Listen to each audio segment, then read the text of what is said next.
ओम सौराष्ट्रे सोमनाथं च श्रीशैले मल्लिकार्जुनम् उज्जैन्यां महाकाल ओंकारममलेश्वरम् परल्यां वैद्यनाथं च डाकिन्यां भीमशङ्करम् सेतुबन्धे तु रामेशं नागेशं दारुकावणे वाराणस्यां तु विश्वेशं त्र्यम्बकं गौतमी तटे हिमालये तु केदारं कुशमे सन्त शिवालये एतानि ज्योतिर्लिङ्गानि सायं प्रातः पठेन्नरः सप्तजन्म कृतं पापं स्मरणेन विनश्यति। नमस्कार, स्वागत है आपका आचार्य वाणी में। मैं आचार्य डॉक्टर विक्रमादित्य आपके साथ हूँ और आज आपकी राशि के दृष्टिकोण से हम बात करने जा रहे हैं मेष राशि वालों के लिए ग्रहों का योग। 6 दिसंबर का दिन ग्रह नक्षत्रों के दृष्टिकोण से क्या कुछ खेल करने वाला है जान लीजिए।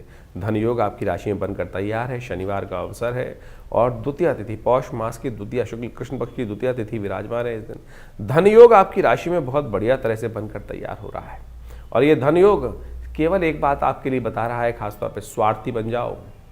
बहुत ज़्यादा उदारता की बात मत करना। बहुत ज़्यादा उदारता में क्या होता है, कई बार वो पहले आप में पुरानी कहावत है ना कि वो कई बार ट्रेन का दरवाजे बंद हो जाता है। तो आजकल तो इस बात का ध्यान रखें कि जहाँ मौका मिले सबसे पहले अपना पैर कहीं ना कहीं अड़ा दीजिए और उस अपॉर्चुनिटी का लाभ लेते हुए कार्य करने का प्रयास करें। इस दिन बुध भी राशि परिवर्तन की तरफ जाते दिखाई दे रहे हैं और ये बुध का राशि परिवर्तन जो रात्रि के बाद होगा कुछ दिन के लिए थोड़ी समस्याएं उत्पन्न करने की योग दे सकता है, लेकिन आपको बुध को सही करना होगा और बुध को ठीक करने के लिए खास तौर पे एक बात का ध्यान रखना चाहिए, हो सके तो किसी गौशाला में सब्जी इत्यादि का दान अपने सहयोग से अवश्य करने का प्रयास करें। जितनी आप गौशाला में पालक हो गया, थोड़ा सा जो हरी सब्जी हैं उनको यथाउचित भाव से कुछ दिन दान करने का प्रयास कीजिए, क्योंकि चतुर्ग्रही योग बनाकर ये बुध महाराज आपकी राशि में जिस प्रकार से अष्टम भाव में विराजमान होने जा रहे हैं, ये कहीं ना कहीं बनी बनाई खेल को आपको थोड़ा सा वीतरागिता उत्पन्न करते दिखाई देंगे और उसको बात आपको समझ में आएगी नहीं। और वो थोड़ा सा मंगल के साथ, बुध के साथ, शुक्र इत्यादि समस्त ग्रह जो परिवर्तन करने की तरफ योग बना रहे हैं, ये थोड़े से आपके लिए ऐसे ही विचित्र प्रभाव उत्पन्न कर सकते हैं कि हर छोटी छोटी बातों में आप हर बात को दिल पे अपने ऊपर ही लेके बैठ जाएंगे। अरे छोड़ दीजिए, रात गई बात गई, नया दिन नया चीज़ों को शुरू करने का प्रयास कीजिए, वो आपके लिए बहुत ज़रूरी है। 7 तारीख का दिन रविवार का अवसर है, तृतीया तिथि इस दिन विद्यमान है और इस दिन राशि के दृष्टिकोण से आप मान के चलें मंगल महाराज जो हैं वो विशेष तौर पर एक विशेष परिवर्तन की तरफ जा रहे हैं। केतु के नक्षत्र में प्रवेश करने का योग बना रहे हैं और ये आपकी राशि के दृष्टिकोण से ऐसा मान लीजिए कि ये परिवर्तन ऐसा प्रभाव उत्पन्न करते दिखाई देंगे। अष्टम भाव में बैठे हुए मंगल सूर्य के साथ अस्त हो गए हैं। बुध और शुक्र साथ में विराजमान होने की स्थिति में है, साथ में बहुत जो योग बना रहे हैं और ऐसे में इन दोनों का प्रभाव जो आपकी राशि के दृष्टिकोण से हो रहा है कि आपकी बातें लोगों को तीर की तरह लगती दिखाई देंगी। तो इसलिए कम बोलना ये आपके लिए सबसे ज़रूरी बात है। इन दिनों इस बात का विशेष तौर पे ध्यान रखने की ज़रूरत है। कम बोलें, नहीं तो आपकी राशि के दृष्टिकोण से क्या होगा और आपकी राशि के दृष्टिकोण समझ के चलें कि कहीं ना कहीं स्थितियाँ खराब हो सकती हैं। 7:30 चल रही है आपके ऊपर, शनिवार का दिन है, शनि स्तोत्र का पाठ करें।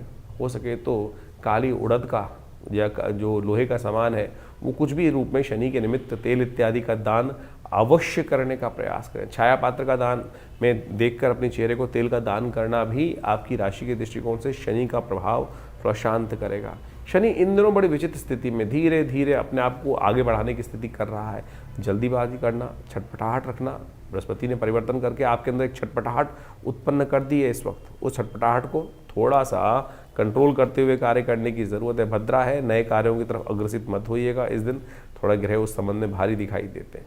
8 दिसंबर जो है वो सोमवार का अवसर है, चतुर्थी तिथि विद्यमान है, सर्वार्थ सिद्ध योग बनकर तैयार है। ऐसे में मेष राशि वालों के लिए ग्रह नक्षत्रों का यदि योगा योग हम समझने का प्रयास करें तो एक तरह से आपकी राशि में ये समय अनुकूल है, बहुत अच्छी स्थिति में ग्रह हैं आपकी राशि में।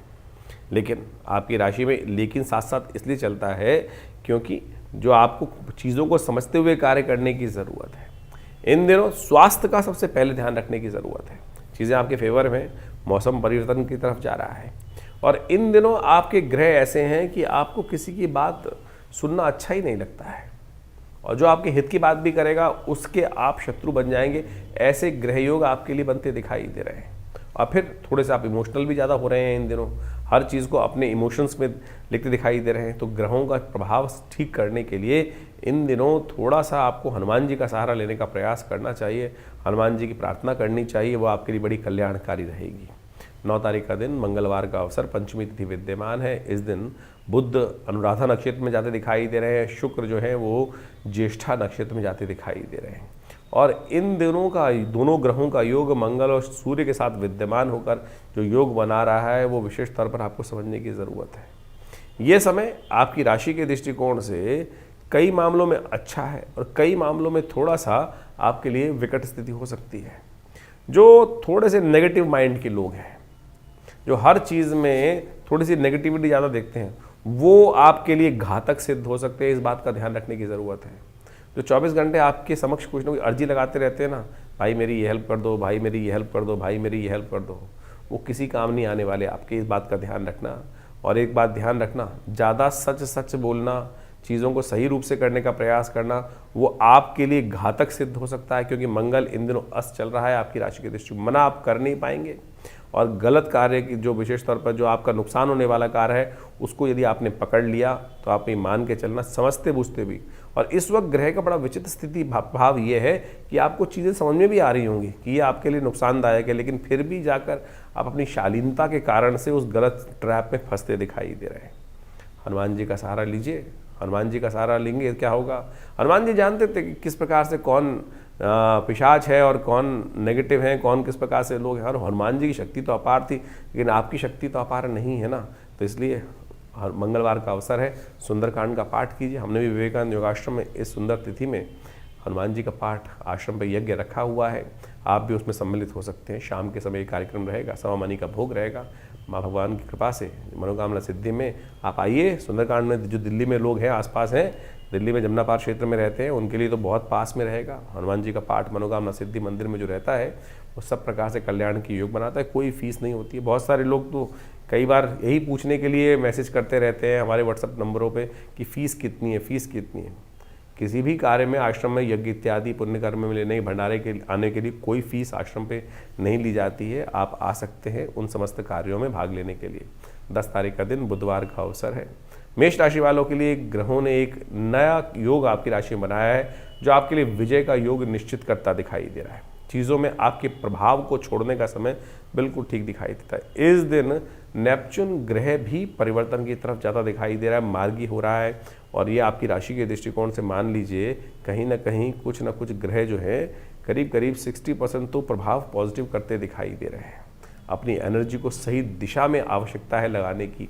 एनर्जी बहुत है, विजय के चांसेस हैं, लेकिन यदि आपने उसको इधर उधर की बजाय एक पॉइंट पे फोकस किया तो ठीक आपके लिए चीज़ें अच्छी सहायक सिद्ध हो सकती हैं। तो ज्योतिष की ग्रह गणनाओं के अनुसार से अभी आपने देखा कि दिसंबर में ग्रहों का ये परिवर्तन का जो योग बन रहा है, चाहे वो बृहस्पति का सबसे बड़ा परिवर्तन होने जा रहा है। बृहस्पति पुनः आप राशि में प्रवेश कर रहे हैं, मिथुन राशि में, और उसका प्रभाव जिस प्रकार से होगा बहुत तेज गति से होगा। अतिचारी बृहस्पति जिस प्रकार से बहुत जल्दी जल्दी राशि परिवर्तन करने का योग बना रहे हैं, इसका प्रभाव व्यक्ति के जीवन में विशेष तौर पर समझना चाहिए। जिन राशि वालों के दृष्टिकोण से जिस प्रकार का योग बन रहा है उसके अनुसार से आपको अपने जीवन में जो उपाय हमने बताए हैं उनको करने का सही रूप से प्रयास करना चाहिए। सत्य माने ये ग्रहों की गणना जो है वो वास्तविक तौर पे आपके जीवन में ऐसा प्रभाव डालती है जो आपकी राशि के अनुसार से आपको समझ में आया है। और इस राशि के अनुसार से यदि नेगेटिव प्रभाव है तो उसको ठीक करने के लिए जो उपाय सरल रूप से हमने आपके समक्ष उपस्थित किए हैं, समय समय पर उसको अवश्य करते रहना चाहिए। जैसे इन दिनों हमने आपको बहुत सारे जो तिथि के अनुसार से योग बताए हैं उन सबको अच्छे से समझ लें। सत्य माने ये पिशाच मोशनी जो तिथि आई थी उसके अंदर मैंने ऐसा प्रत्यक्ष रूप से देखा जो आपको अनुभव बताया है। हमने एक नहीं अनेक योग इस प्रकार के देखे हैं जो जिस प्रकार से तिथि के अनुसार से, शास्त्र के अनुसार से जो उपाय व्यक्ति कर लेते हैं तो उसके द्वारा जीवन में कष्टों का निवृत्ति का योग बन जाता है। नहीं तो भयावह जीवन है, चलता रहता है। देखिए बड़े भाग्य से मानुष तन पाया है। 84 लाख योनि के बाद इन सब से भटकते हुए हमने बड़ा श्रेष्ठ समय प्राप्त हुआ, हमको ये सुंदर कार्य करने का, सुंदर भोगों को प्राप्त करने का योग बना। लेकिन फिर भी यदि हमारे जीवन में कुछ ना कुछ हम उसको वैज्ञानिक तौर पर चीज़ों को समझकर परिवर्तन ना लाएं तो फिर ये समय जो है व्यर्थ रूप से गवा देंगे। इसलिए परिष्कृत पद्धति से भारतीय संस्कृति के ऋषि मुनियों ने हर चीज का निदान, सकल पदार्थ है जग माही, कर्महीन पुरुष पावत नाही। तो इस बात को समझते हुए तो बड़े मुश्किल से जो बड़े भाग्य मानुष तन पाया है, इस समय को यूटिलाइज करने का हमें प्रयास करना चाहिए, चीज़ों को परिवर्तन करने का प्रयास। ऐसा कोई चीज़ नहीं है जो व्यक्ति अपने कर्म के द्वारा परिवर्तन नहीं कर सकता। हमारे पुराण, हमारे शास्त्र, हमारी कथाएं इस बात को विशेष तौर पर समझाने का प्रयास करती हैं कि कैसे कैसे लोगों ने अपने जीवन के उन कष्टों को निवृत्त करने के योग बनाए, कष्टों को दूर करने के योग बनाए, कर्म से बनाए हैं और भगवत भजन से बनाए हैं। तो यही वो जो टेस्टिमनीज हैं, जो विशेष तौर पे कथाएं हैं, वो सत्य कथाएं हैं वो, और किन किन के जीवन में कैसे कष्ट आए उनसे निवृत्ति के योग बने। तो आप समझें, इन समय के अनुसार से, इन ग्रहों के परिवर्तन के अनुसार से आपके जीवन में जो ये कष्ट चल रहे हैं, और सही रूप से उपाय सही रूप से कर लेने चाहिए। हमने इस कार्यक्रम के माध्यम से आपके समक्ष ज्योतिष की जो विभिन्न शाखाएं हैं, चाहे वो मंत्र विज्ञान के निदान के माध्यम है, चाहे वो दान के माध्यम से निदान का मार्ग है, या फिर वो विभिन्न प्रकार के जो भी और उपाय हो सकते हैं, चाहे वो शास्त्र में लाल किताब हो गए और विभिन्न विभिन्न पुस्तकों के माध्यम से, पाराशरी ज्योतिष के माध्यम से, वैदिक ज्योतिष के माध्यम से जो जो उपाय हो सकते हैं वो सरल रूप से हमने आपके समक्ष रखने का प्रयास किया है। आशा करते हैं इन सब चीज़ों को आप समझकर अपने जीवन में परिवर्तन, अपने बच्चों के जीवन में परिवर्तन, अपने समस्त प्रेमी जनों के जीवन में परिवर्तन लाने के लिए हमें सुंदर प्रयास करना चाहिए। एक बहुत सारे विचित्र भाव लोग कई बार पूछ लेते हैं, कई बार व्हाट्सअप भी करके भेजते हैं कि हमारी नाम राशि के अनुसार से भी क्या भविष्य मिलेगा? अरे बिल्कुल मिलेगा। ज्योतिष के अंदर अनेक अनेक शाखाएं हैं।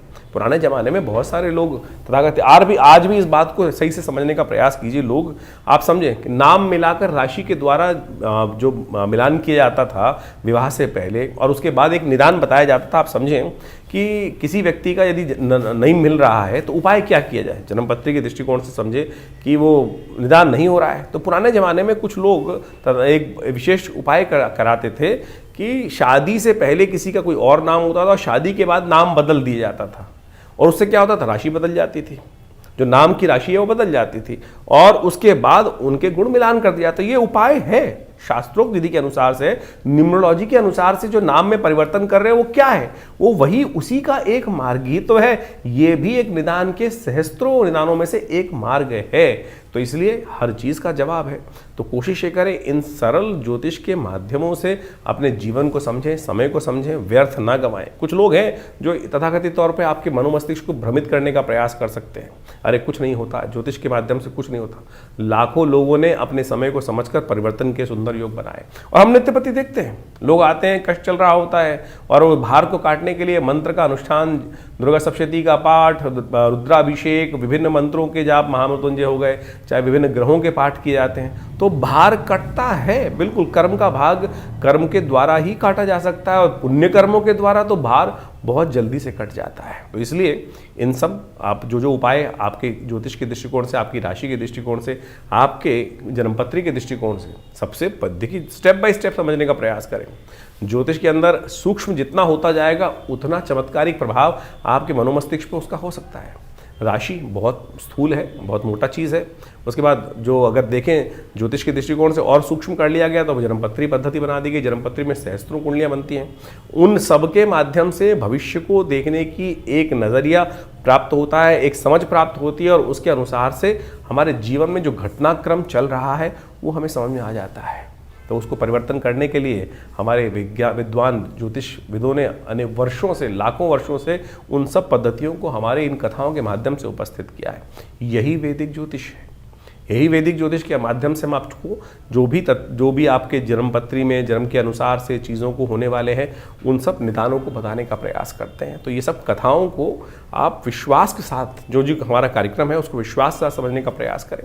आपके तमाम प्रश्नों का निदान आप इसी कार्यक्रम के माध्यम से अवश्य देने का प्रयास करते हैं। और जैसे जैसे हमारे आश्रम में विभिन्न कार्यक्रम समय समय पर चलते हैं, उन सब में आप स्वयं सम्मिलित हो सकते हैं। जैसे रविवार वाला यज्ञ है उसमें आप सम्मिलित हो सकते हैं। इसके अलावा मंगलवार को सुंदरकांड का कार्यक्रम होता है, उसमें आप सम्मिलित हो सकते हैं।